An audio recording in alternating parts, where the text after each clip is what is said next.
Thank you very much, Nairobians and Kenyans. Today I want to take this opportunity to talk about the current state of affairs of Nairobi City County. There is a conduct and becoming of the current Nairobi Governor, Mr. Johnston Arthur Sakaja, in the running of Nairobi County. I want to let Nairobians and Kenyans know that there is a plan that has been hatched by the governor to take a loan of 6.92 billion Kenya shillings from Sidian Bank. We all know the owner of Sidian Bank, which is closely associated with the President of the Republic of Kenya.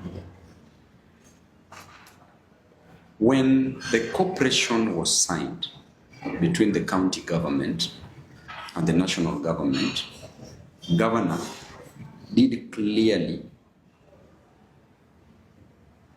state that he was helpless and could not work for Nairobians. He was clearly calling the national government for help, and that the responsibility that was bestowed on his shoulders, that rested on his shoulders, was clearly transferred to the national government, a clear indication of incompetence. Then the president came out and advised Nairobians that 80 billion Kenya shillings was set aside to help in the smooth running and control of Nairobi City County. To our surprise, a budget was passed at the National Assembly, and that 80 billion Kenya shillings was not budgeted for. I did ask the Minister for Finance, Mheshimiwa John Mbadi, who clearly stated that there could be other means to fund Nairobi, because he himself could not see the 80 billion shillings in the current budget. And therefore, those were just mere statements of puff and misrepresentation of facts. Then we come to the elephant in the room, where the county government of Nairobi, through the governor, has decided to take a loan of 6.92 billion Kenya shillings. What do they say? That this money will be used, in different wards to fund the ward development programs at a tune of 2.8 billion Kenya shillings, and that the remaining money will be used to pay salaries. Now, these are the facts for Nairobians. Number one, there is an existing loan that was taken in 2011 from Equity Bank of 2.5 billion Kenya shillings. These 2.5 billion Kenya shillings could not be paid by the then city council. Then was a city council. Then KCB came in to buy this loan from Equity Bank when it had generated an interest, and the loan was now accumulated to a total of 4.2 billion Kenya shillings. During that period, KCB gave certain conditions that the idle assets of the county government would be sold to repay this loan in case the city council could not manage to pay the money that was agreed upon on a monthly basis as installments. Number two, that KCB would be part of the banks to collect the revenue. And number three, that these monies, the 4.2 billion, on a monthly basis, 141 million Kenya shillings would be paid to KCB This was around 2016, during the reign of Governor Evans Kidero. To our surprise, the county government could not pay this amount of 141 million Kenya shillings and opted to talk to KCB, who agreed that a total of 55 million Kenya shillings would be paid. The then collection of the county government was around between 12 to 13 billion Kenya shillings. Remember and note this, that at 12 billion Kenya shillings, the county government under Kidero could not pay the 55 million Kenya shillings as installments on a monthly basis. And this drives us to a point that since then, this loan has been accumulating in terms of interest. And therefore, the long and the short story of the first loan is that we were unable and are still unable to pay the initial loan that was taken. Now come to this current loan of 6.92 billion Kenya shillings. The MCAs have been convinced to pass this loan this week. The loan has been enshrined in the budget, which is an illegality in the first place. Loan put in as a revenue, source of revenue, but how it is being spent, the expenditure part of the loan, has not been indicated. Even the MCAs who are being lied to, that they'll be given 2.8 billion Kenya shillings as forward development programs. That money has not been indicated how it will be spent. In the cash flow statement, it should show cash in and cash out. Cash in is coming.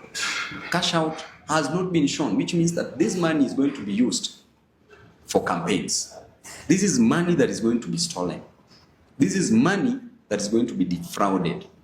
And who is going to pay this money? Pay back this money? Wananchi wa Nairobi, through their hard-earned cash. I want to warn the MCAs and advise them at the same time that you should only pass this budget, this loan, on one condition: that you should be shown how this money will be spent.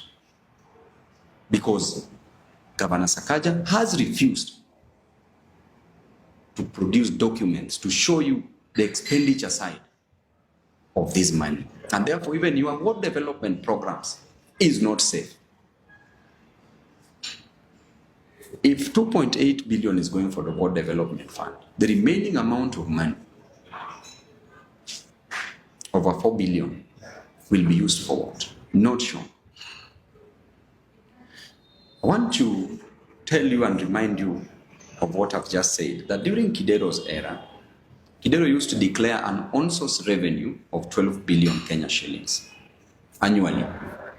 Sakaja currently, from 2013, Sakaja currently still declares an on-source revenue of 12 billion Kenya shillings.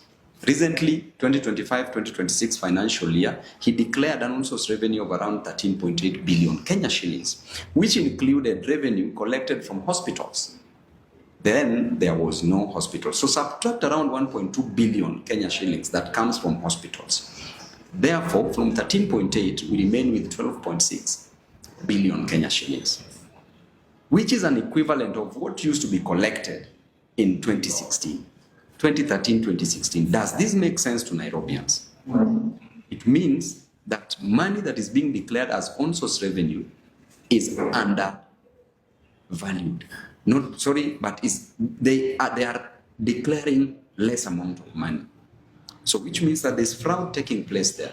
Why would you take a loan of 6.92 billion Kenya shillings if the county government has its own source of revenue plus money from the national government of 20 billion? According to World Bank report that was released sometime last year, Nairobi County should be run on an on-source revenue of approximately 67.5 billion Kenya shillings, plus the national government revenue, which is 20 billion. a total of 87.5 billion Kenya shillings. But instead, the governor of Nairobi declares an on-source revenue of around 13 billion Kenya shillings annually, which was declared during Kidero's era. So that clearly tells you that the governor of Nairobi is part of the syndicate that is stealing money meant for Nairobians. Therefore, Nairobi has enough revenue, has enough money to run its affairs. You should not take a loan of 6.92 billion Kenya shillings. Number two, the choice of the bank, which is Syrian Bank. Where did we go wrong as Nairobians? Sakaja, why are you frustrating Nairobians? Why were you elected in the first place? Why have you lost direction? Syrian Bank, there is no competitiveness. No procedure followed to settle on this bank alone. So therefore, I know that you are an incompetent person. I know that even sweeping garbage is a problem. But I don't blame you, because we cannot finish garbage in Nairobi. If there's garbage in the office, we have to start by sweeping garbage in the office for us to sweep garbage in the streets. I want to tell Nairobians that you need to talk about this, because this money, 6.92 billion, it is you as Nairobian who is going to pay. No collateral shown. Assets of Nairobi will be sold. Can they show us the documentation about this loan? Let them come out clearly. To the MCS, for the first time, MCS, you are leaders, you are elected, you are not answerable to the governor, you are answerable to your people. Do not approve this loan. You know in your heart of hearts that this is fraud, that this money is going to be used for campaigns, that this money is being stolen. And you also know that you're being lied to, that you'll be given this money for world development. You're clearly being lied to. Do not pass this. But again, we must fight this, because as the incoming governor of Nairobi, we are not going to inherit money that has been obtained fraudulently. Nairobians will not pay back this money. And I can assure you, Sakaja, the moment you leave office, I will call you back. This money, you're going to explain it. Right now, you may get away with it because you are a friend of the state. But at the right time, I can assure you, you are going to be answering. You are going to pay back this money. We are going to follow you wherever you will go. I will follow you, and I will ensure that I handle you perfectly well. This election, you've lost it. Do not mess up this county. Nairobians, you will see what our honorable leaders are going to do. We are watching. Pass the budget of the county. This loan issue, do not pass it. Do not pass this. And you know why. You know why. Thank you, and God bless you.